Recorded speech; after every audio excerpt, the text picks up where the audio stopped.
Olá pessoal, a gente continua aqui, né, no nosso curso de férias, continuamos nosso curso de férias e muitos de vocês já me conhecem, né, eu sou o Pablo, assessor da região e estou aqui para a gente poder conversar um pouco sobre discernir a vontade de Deus, tá bom? Isso tem a ver com uma das passagens que a gente está estudando no nosso curso de férias, no livro de Atos, tá bom?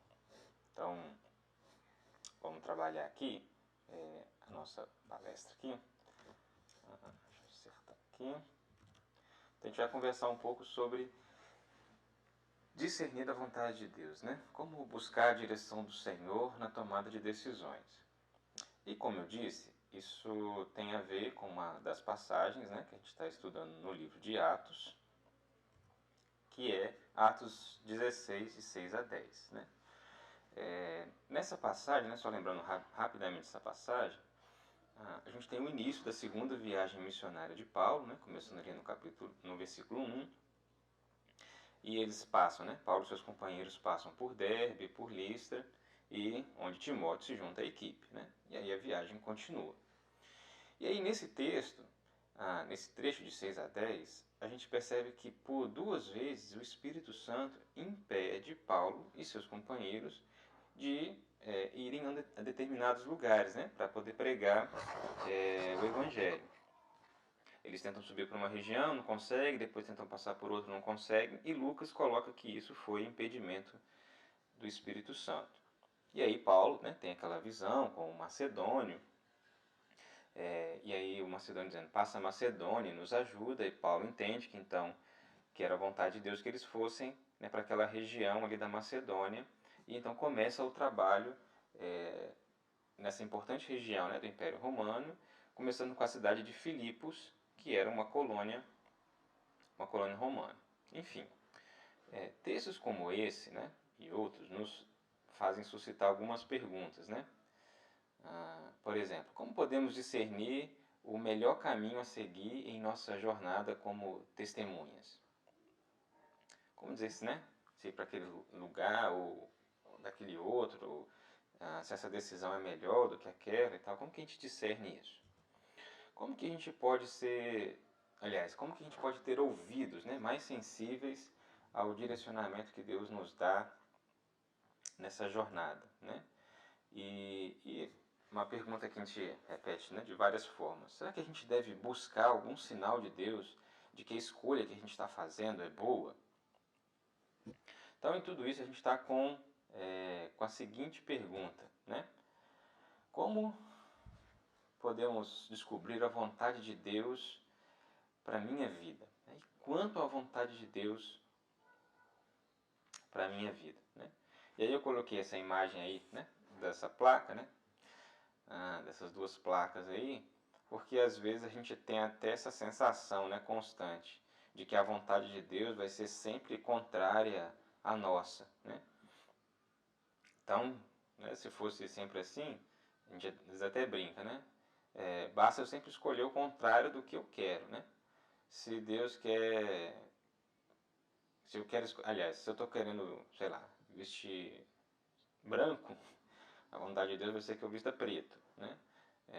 Se Deus quer que eu, sei lá, se eu suba para poder pregar a palavra, não, então é porque a minha vontade está querendo apontar para baixo, né?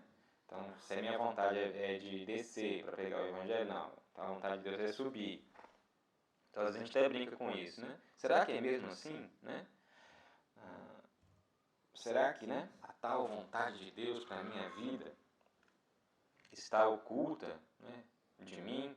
Será que Deus escondeu essa vontade de mim para que então eu precise buscá-la, né, e preciso pedir para Ele, né, para Ele me revelar a vontade dEle? Tal, essa é uma oração que a gente faz às vezes constantemente, né? Senhor, me revela a sua vontade, tal, me mostra o seu caminho para tomar essa decisão, enfim. Então, como que é isso, né? E aí, eu queria contar para vocês umas histórias, Nesse processo de estudar um pouco para esse momento aqui, eu fui revisando algumas coisas sobre a vontade de Deus e percebendo algumas coisas também na minha trajetória que foram muito valiosas, assim, né? Então eu queria contar essa história para vocês, essas histórias, né? Essas metáforas de pais e filhos e o que isso tem a ver com a vontade de Deus, né? Então vamos lá. Imaginem um pai, né, e uma mãe que amam, né, seu filho e sua filha, né? E aí, né, por conta desse amor, enfim, esses pais desejam várias coisas para os seus filhos, né?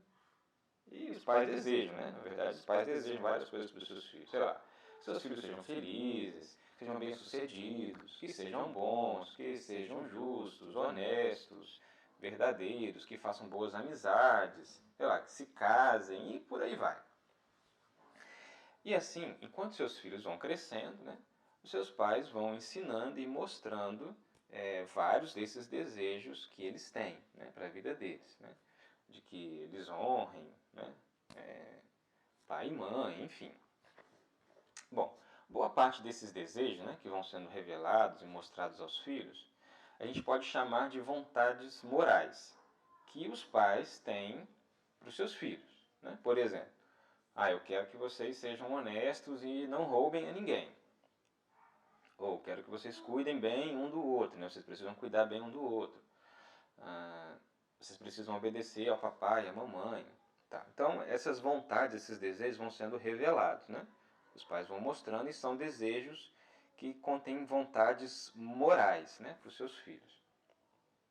E a gente reconhece que esse tipo de desejo, ele é e precisa ser revelado, precisa ser mostrado para os filhos, porque aquilo vai ajudá-los a crescerem, né? E a serem pessoas boas, e vai abençoar quem está à volta deles, né?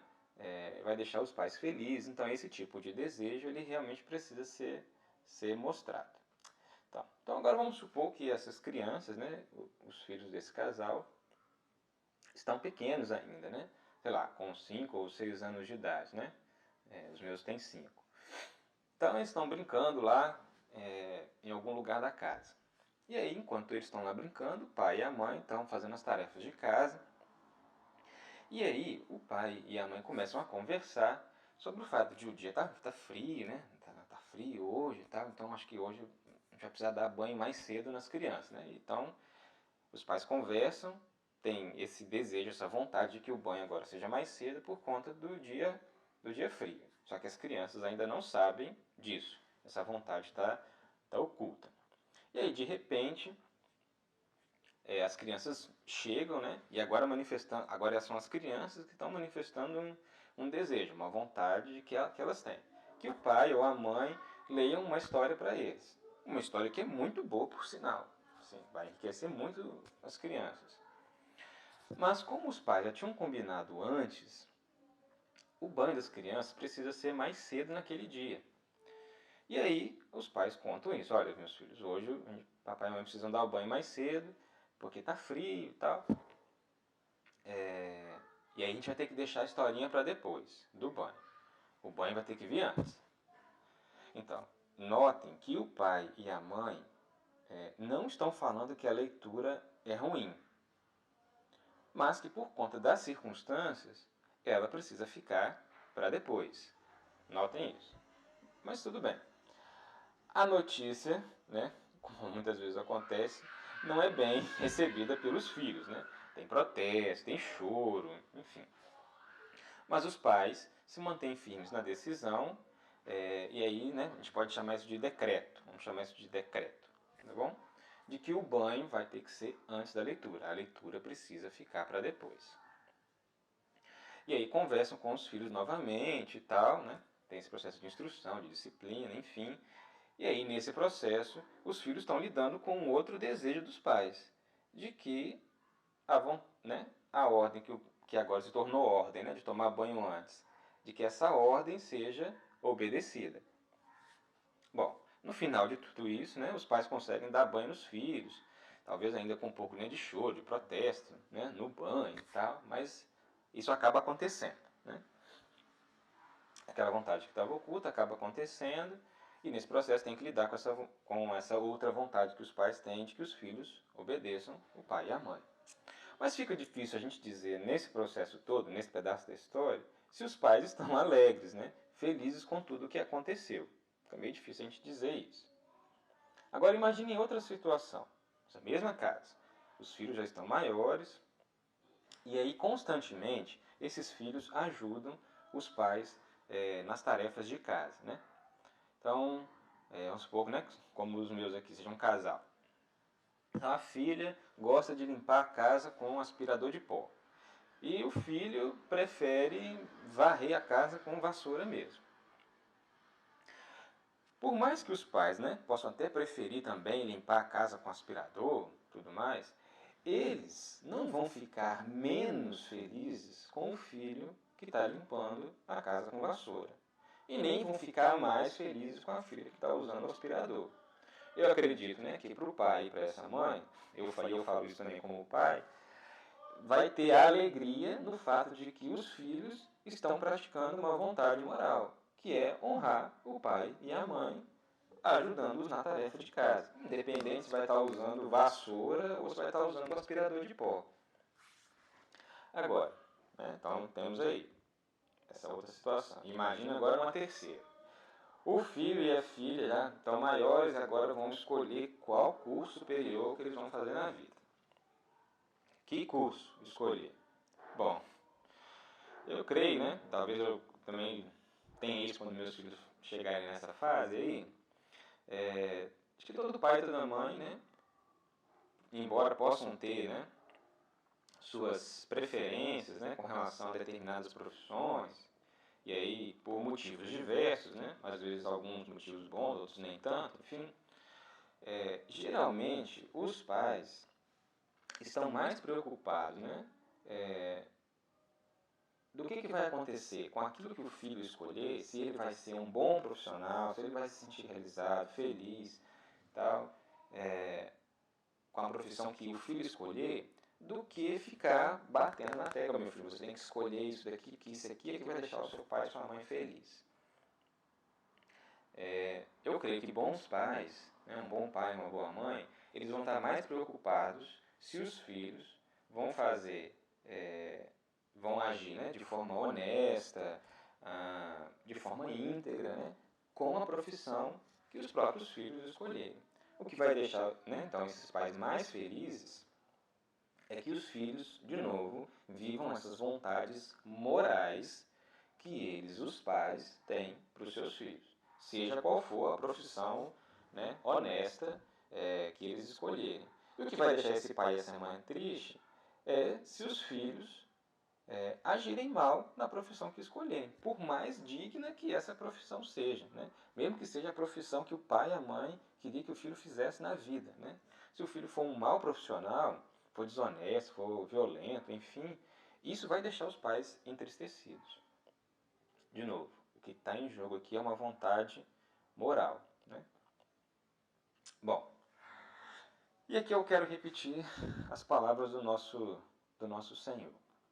Se nós, sendo maus, conseguirmos dar coisas boas, né, aos nossos filhos ou a outros que estão sob nossa responsabilidade, quanto mais nosso Pai que está nos céus. Né?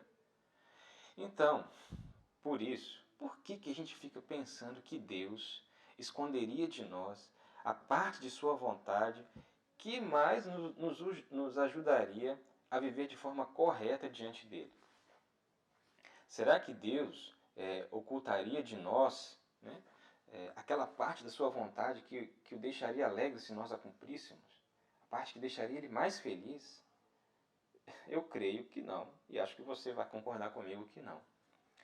Por isso, é importante a gente saber que tudo que a gente precisa saber para viver de forma agradável diante do Senhor já está exposto para nós nas Escrituras. É a vontade moral de Deus para nós que está lá. E é essa vontade revelada e moral que a gente deve buscar e conhecer cada vez mais. Então, muito semelhante ao que aconteceu, nessas histórias, acontece com o nosso pai amoroso, que é bom. Né? Seja lá, então, qual for a nossa escolha profissional, né? Desde que não seja nada ilícito, ou seja, quem for, né, a pessoa que você escolher como seu cônjuge, né? Desde que, né, seja alguém temente a Deus, e honesta, enfim,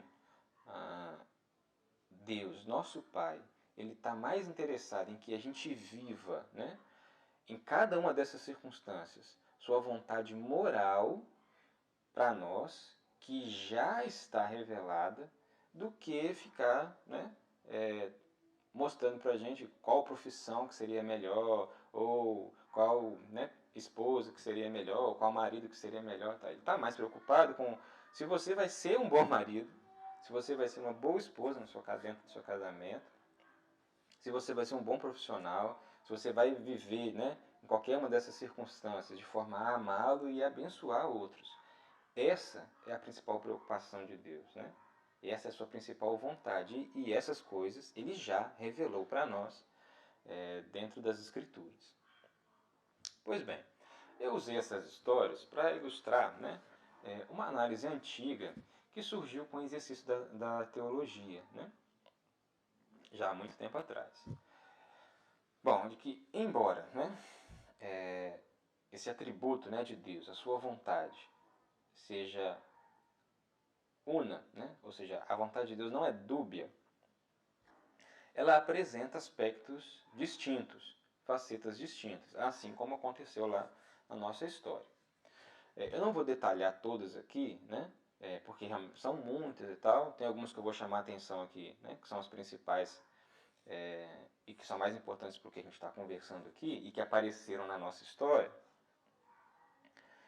Mas eu também não vou detalhar aqui e aprofundar essas discussões, tá? Eu posso recomendar depois alguns livros que podem ajudar a entender um pouco mais sobre isso.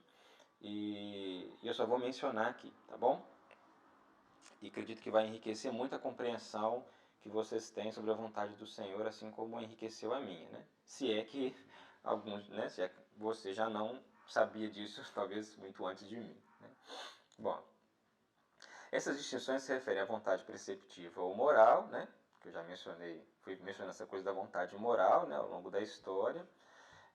A vontade decretatória de Deus, né? Que tem a ver com seus decretos, seus desígnios, as coisas que acontecem no mundo.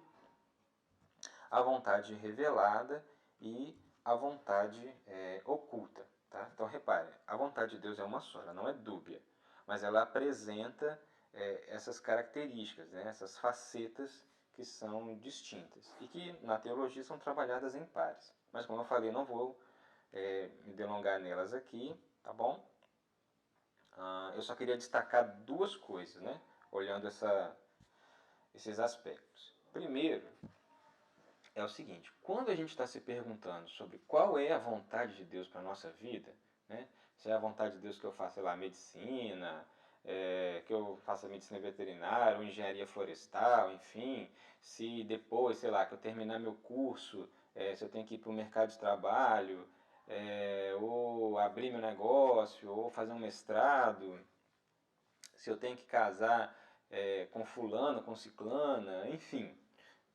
Quando a gente fica se perguntando esse tipo de coisa, o que a gente está querendo saber é essa vontade oculta de Deus. O que está dentro dos desígnios de Deus? Tá. Porque a vontade revelada ele já mostrou para a gente nas Escrituras. E a gente está querendo saber não só a vontade oculta, mas essa vontade decretatória de Deus. E aí, é importante a gente pensar em uma coisa. Por mais que as nossas intenções sejam boas, né? Porque o que a gente está querendo é viver de uma forma agradável para Deus, né? Dar o nosso melhor para Deus, fazer a melhor escolha possível, tal. O que a gente está querendo, né, no final das contas, às vezes, é que Deus escolha para nós. E a gente precisa ser honesto com relação a isso. Porque, né? Eu quero que Deus me mostre, eu quero fazer o melhor e tal. E aí, de novo, será que o melhor de Deus para nós realmente está oculto? Porque o melhor, como a gente já viu, está revelado na palavra, né? E aí cabe a gente pensar o seguinte, outra coisa que a gente tem nas Escrituras. A vontade decretatória de Deus, seus desígnios, né? e junto com essa vontade oculta, que são coisas, né, que são um pouco diferentes, são aspectos diferentes, mas que são complementares. A palavra de Deus diz que, né, lá em Romanos, por exemplo, que essa vontade ela é insondável. Deus não é obrigado a nos revelar essa vontade. Ele a revela se Ele quiser. E assim, Ele vai revelar essa vontade não é por causa dos nossos esforços, é por conta de alguma coisa que Deus quer revelar, por algum motivo que Ele tem. E assim, a Bíblia nos proíbe, né, de ficar tentando descobrir, por exemplo, amanhã, tal, né? Porque quando a gente fica se perguntando qual é a melhor profissão, né, a gente está querendo pensar, nossa, o que vai acontecer amanhã? Será que se eu escolher esse aqui, meu futuro vai ser melhor do que aquele? Tal.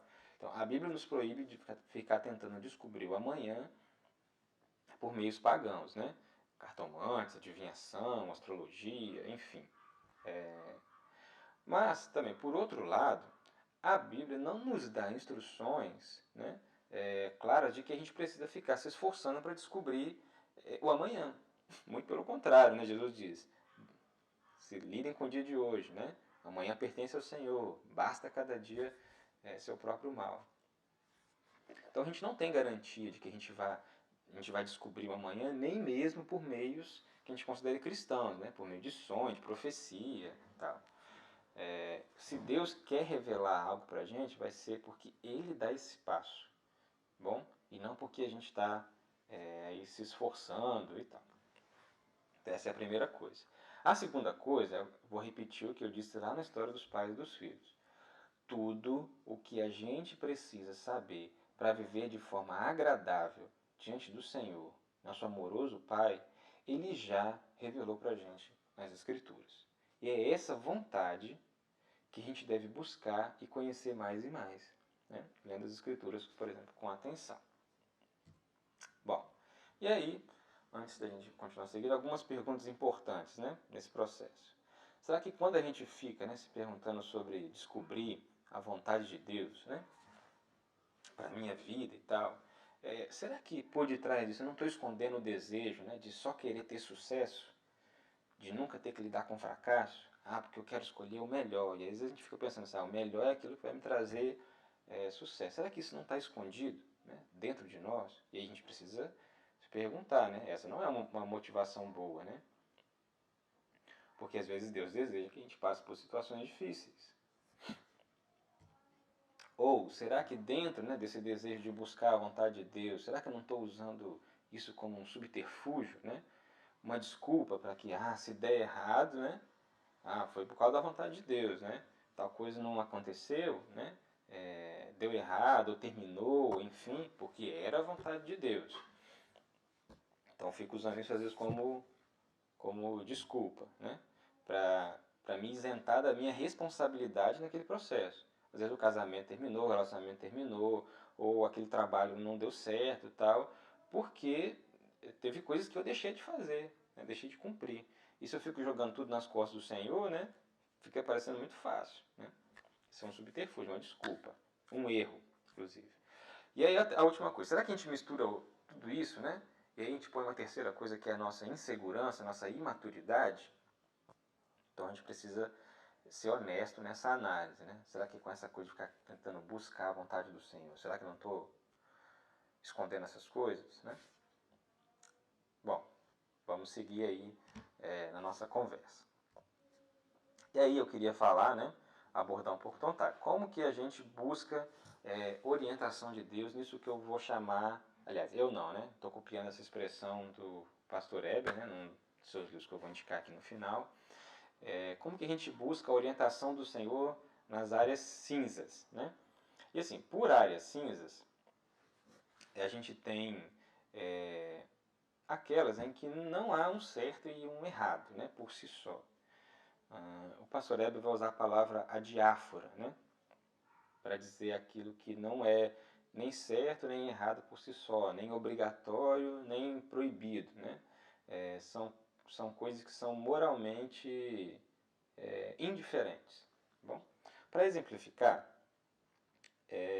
ele cita, né, um autor chamado James Patch, acho que é isso, E aí eu fiz uma imagem com isso que ele descreve do livro do James Patch, né? Para a gente poder entender o que é um pouco essa área cinza. O James Patch ele faz um agrupamento das diferentes decisões que a gente tem que tomar na vida com base naquilo que as escrituras nos trazem, né? Na clareza que a gente tem dentro das escrituras. E aí dentro de um primeiro círculo existem as decisões que envolvem explicitamente obediência aos preceitos de Deus. E aí a gente não fica se perguntando muito, né? Depois que a gente aprende, né, quais são os preceitos de Deus nessas coisas, a gente não fica se perguntando diante, né, de situações como essa, se é vontade de Deus ou não. Por exemplo, né, será que é vontade de Deus eu roubar ou não? A gente não se pergunta isso mais, porque uma vez que Deus já revelou para a gente, né, olha, não furtarás, eu já sei, né? Então se eu tiver que lidar com essa decisão, tem sei lá, meu amigo deixou um dinheiro ali e tal, deixou cair um dinheiro, não sei o que, eu vou lá e será que eu posso pegar ou não, né? Será que é vontade de Deus? A gente não se pergunta, né, se é vontade de Deus que eu pegue aquele dinheiro ou não, né? A gente já sabe, não, que não posso roubar, não posso furtar. Posso até desobedecer, né? Mas eu já sei qual é a vontade de Deus nesse caso. Então, existem muitos outros semelhantes a esse, né? Honrar pai e mãe, não ter outros deuses, né? Não adorar ídolos, e por aí vai. Um segundo círculo de decisões são aquelas que envolvem também obediência a preceitos de Deus, né? Coisas que a gente encontra, instruções que a gente encontra nas Escrituras, mas que vão demandar discernimento e organização nossa para a gente saber o tempo de obedecer a cada uma. Por exemplo, passar tempo com a família após chegar do trabalho ou preparar um estudo bíblico, né? Então, dentro dessas duas coisas, existem preceitos de Deus, né, que estão nas Escrituras, que a gente precisa obedecer. Por exemplo, né, amar minha esposa como Cristo amou a igreja, né, ou zelar pelo crescimento dos meus filhos. Então, passar tempo com essa família envolve obediência a esse tipo de preceito. Mas preparar o estudo bíblico também, né, que tem essa tarefa de cuidar, né,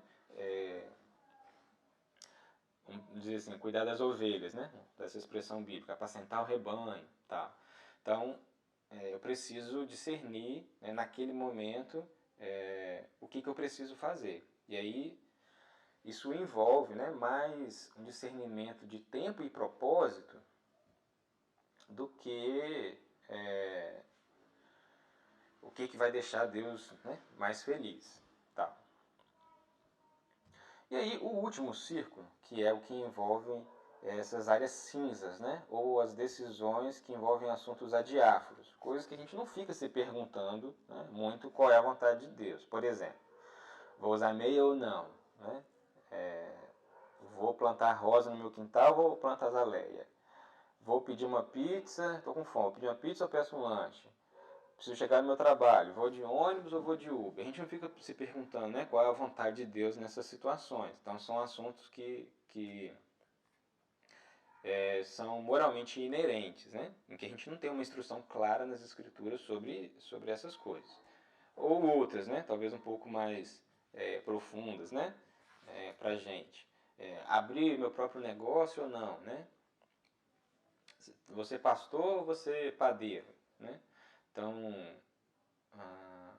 isso também é um assunto adiáforo, né? A gente não tem uma proibição nas escrituras dizendo que um cristão não pode ser padeiro, né? Só pode ser pastor. Não existe isso, né? Seria até louco, né?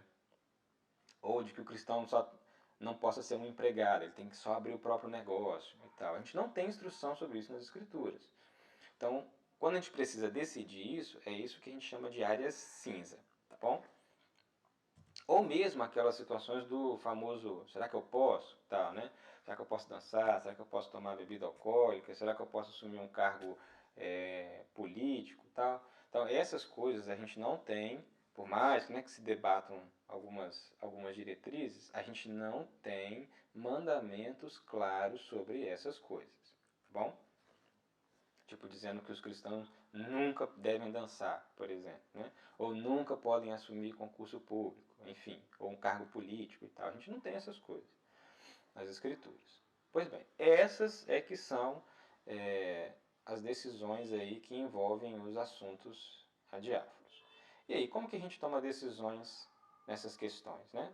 Pesando as circunstâncias e com a sabedoria que vem do alto. Como que a gente pode fazer isso melhor, né? E receber orientação do Senhor, ou direção do Senhor, para tomar decisões com relação a essas áreas. Pois bem, às vezes a gente usa alguns métodos, né, que são perigosos ou imaturos, né, para isso. E notem, assim como né, essa parte aqui eu aprendi lá no livro do pastor Eber, né, e aí eu estou chamando atenção para algo que ele fala também. Esses métodos são perigosos, a gente não está chamando isso de pecaminoso, tá bom? Só de que eles são perigosos ou são imaturos. Então, alguns métodos, né?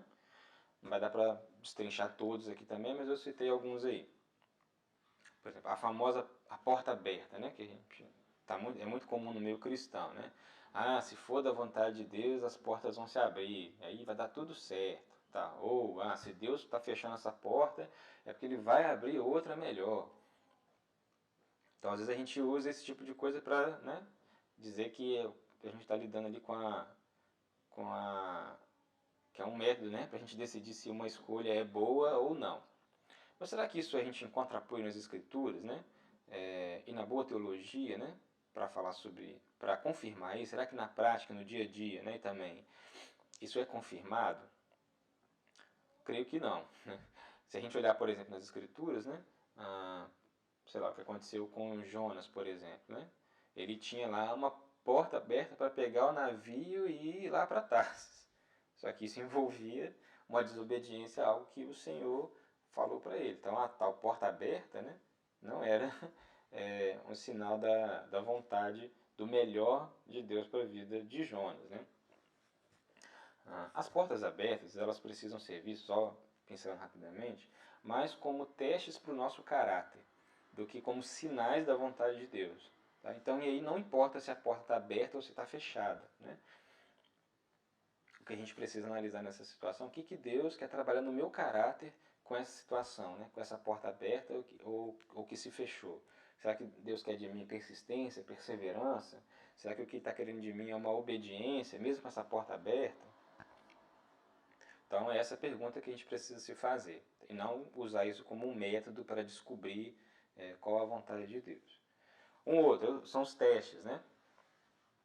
E aí tem lá, você precisa, né, fazer como o Gideão. Se você está em dúvida, faz um teste, né, faz uma prova com o Senhor. Tá.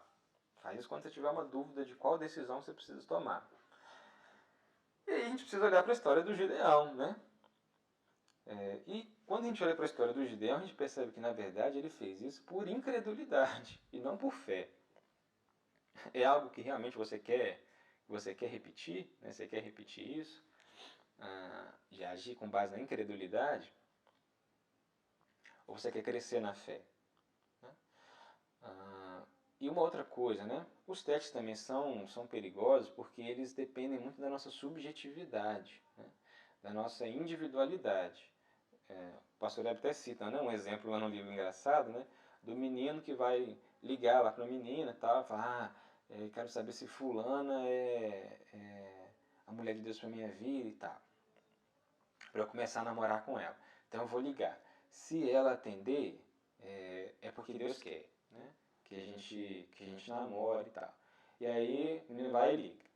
Se o menino já for tímido, né,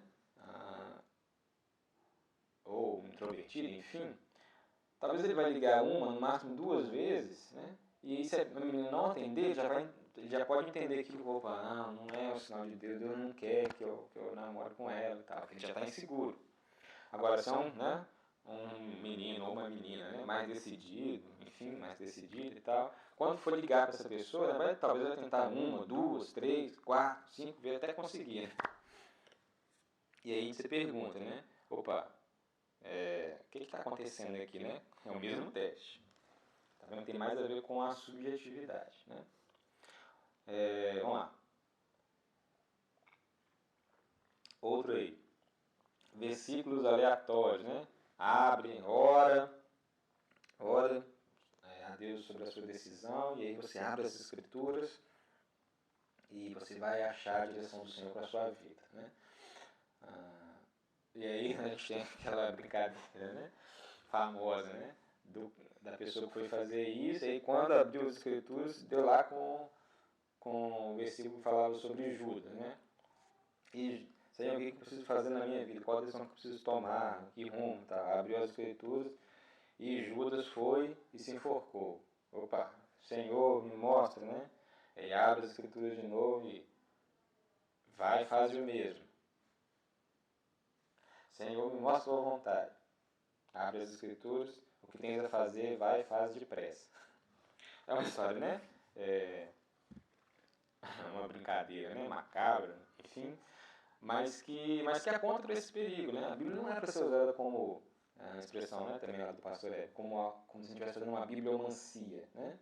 As escrituras são para nossa instrução, para a gente crescer na justiça, no conhecimento do Senhor, naquilo que Ele já revelou para a gente, né? Para nos corrigir, para nos animar, para nos exortar. A Bíblia não é para a gente ficar fazendo, né, sorteio de versículo aleatório, né?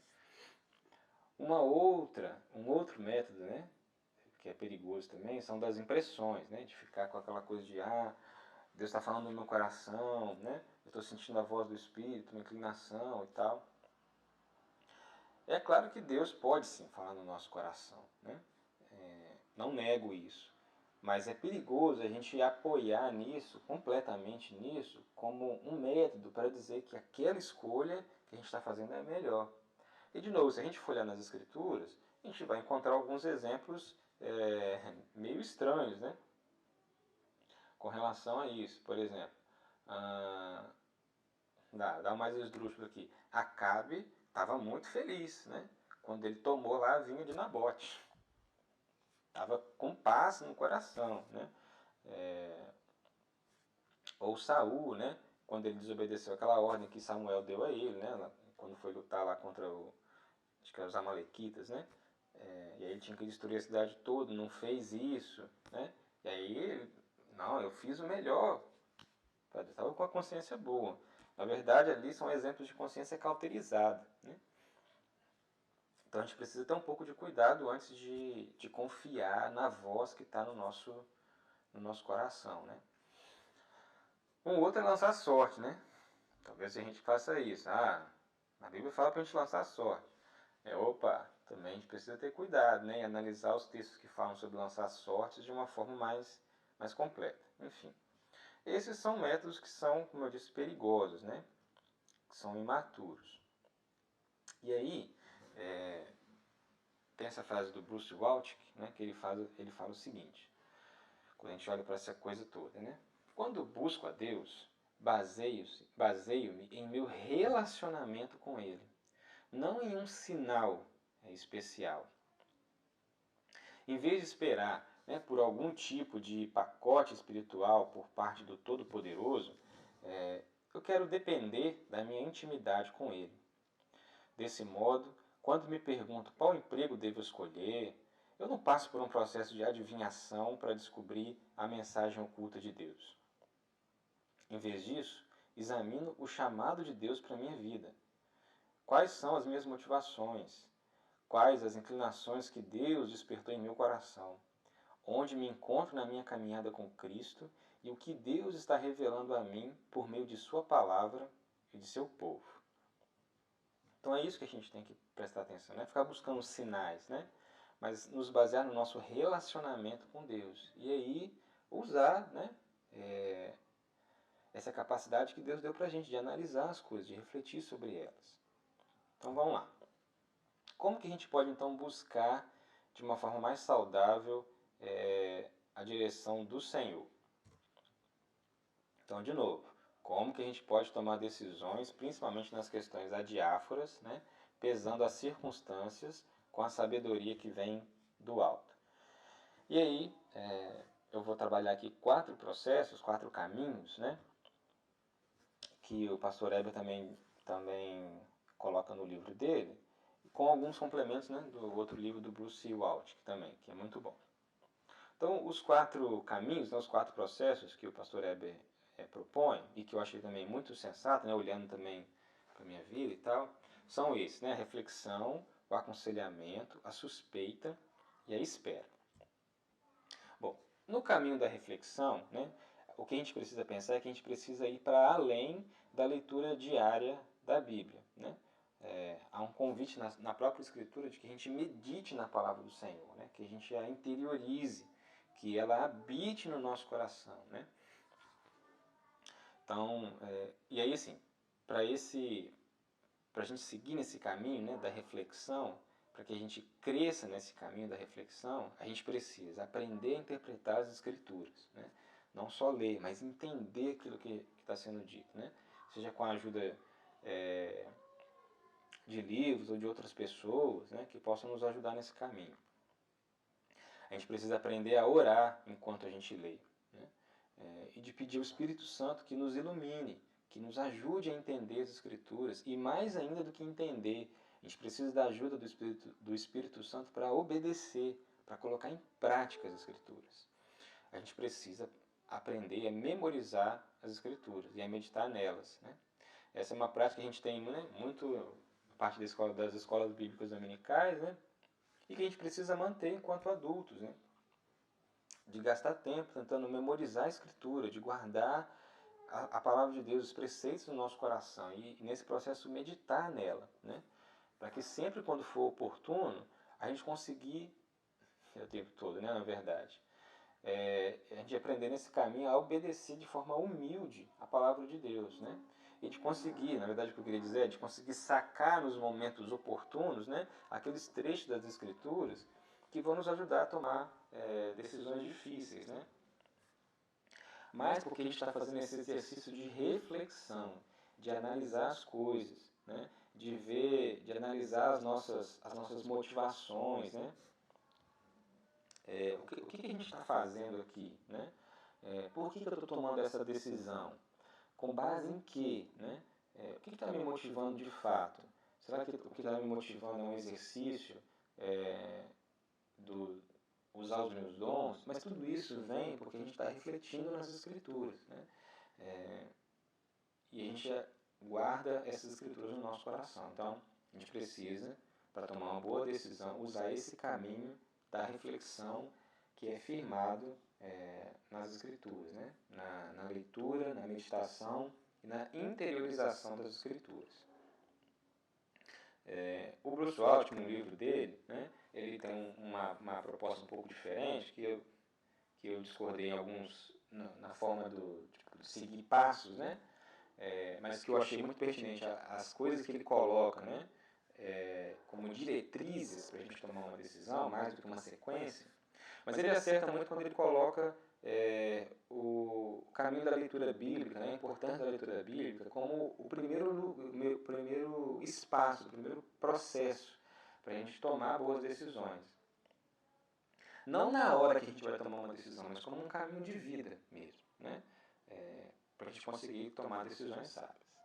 Bom, aí eu queria aqui só mostrar um exemplo rapidinho de como que a gente aplica as Escrituras para tomar essas decisões sábias. Né? Primeiro exemplo lá, baseado em 1 Coríntios, né, 6, 9 e 20 e 10, 23 até o 11 e 1, né, que Paulo está lidando com aquela coisa, né, de comer comida sacrificada aos ídolos e tal. E de questões, né, relacionadas à sexualidade também, né? Então estão nesses dois textos aí.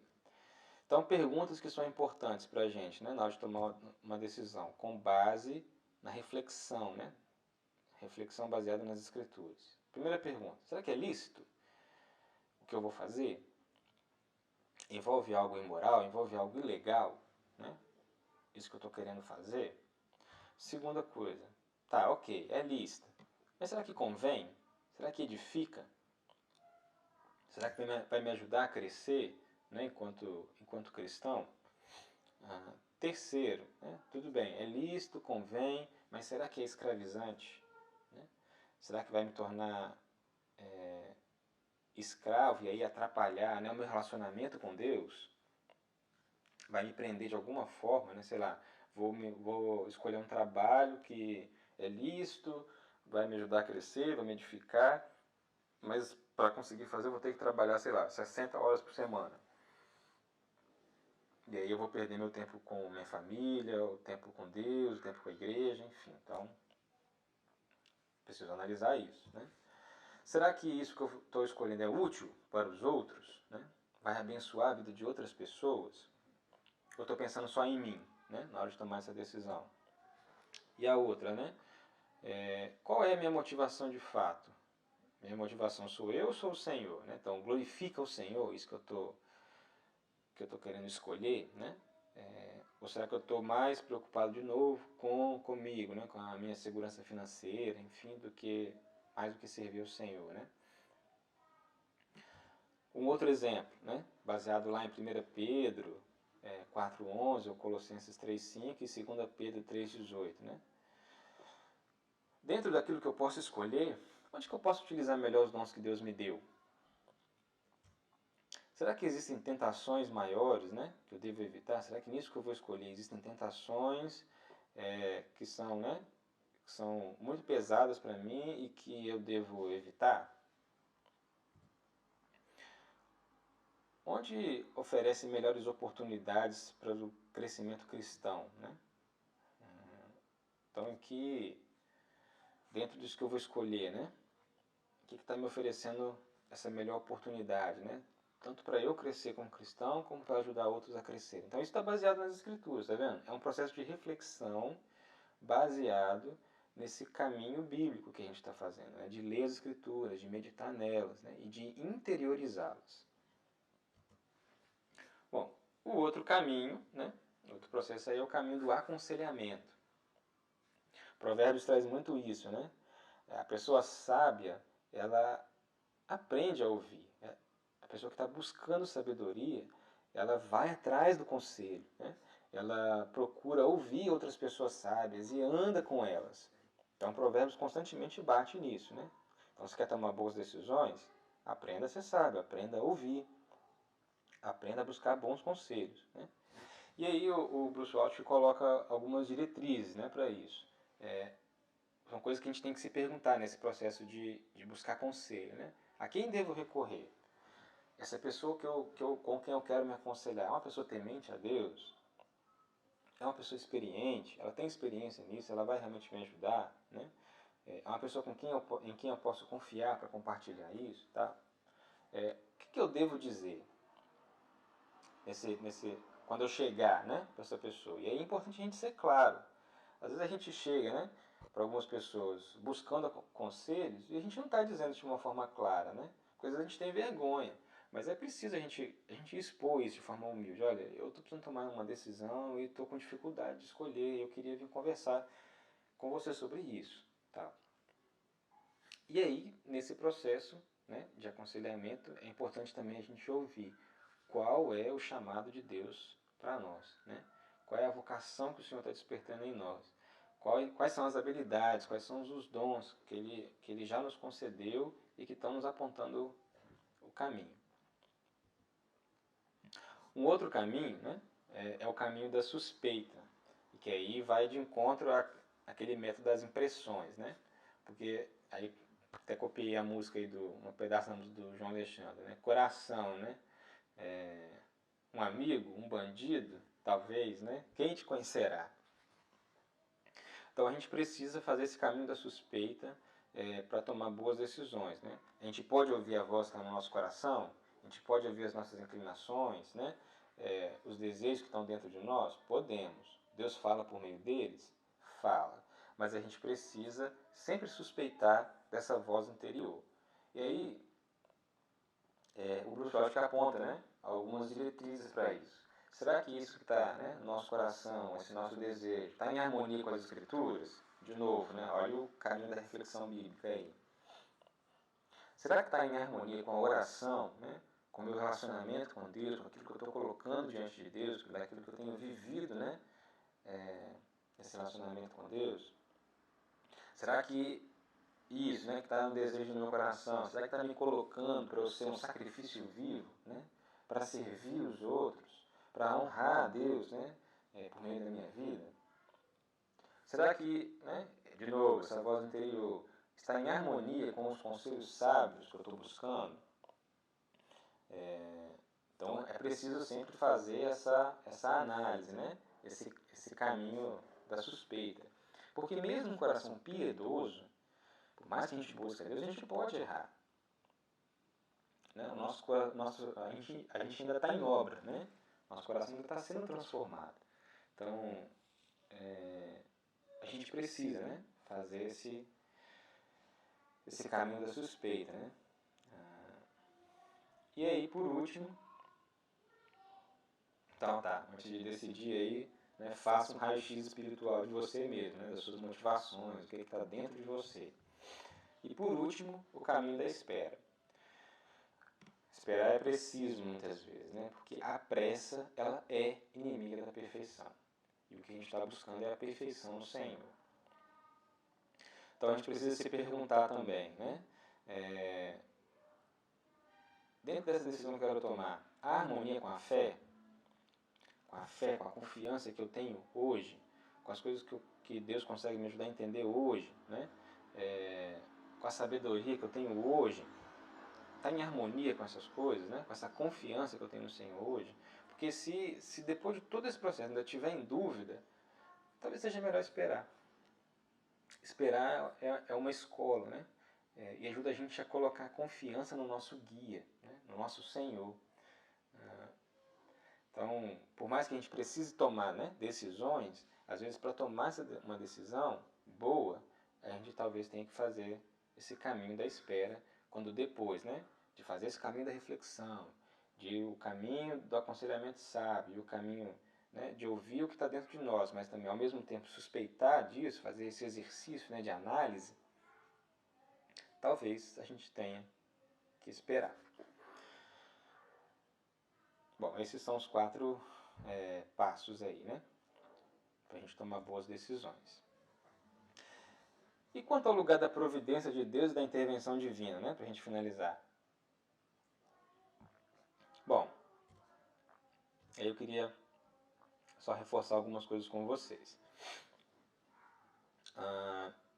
A providência de Deus e a intervenção divina são aspectos da vontade oculta e decretatória de Deus.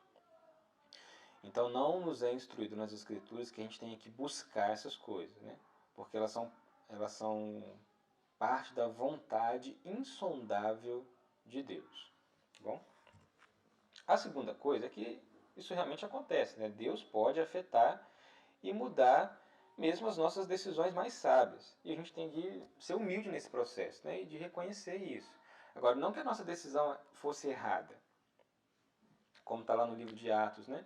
Não que a decisão de Paulo de levar o evangelho, né, em determinadas regiões fosse errada, né?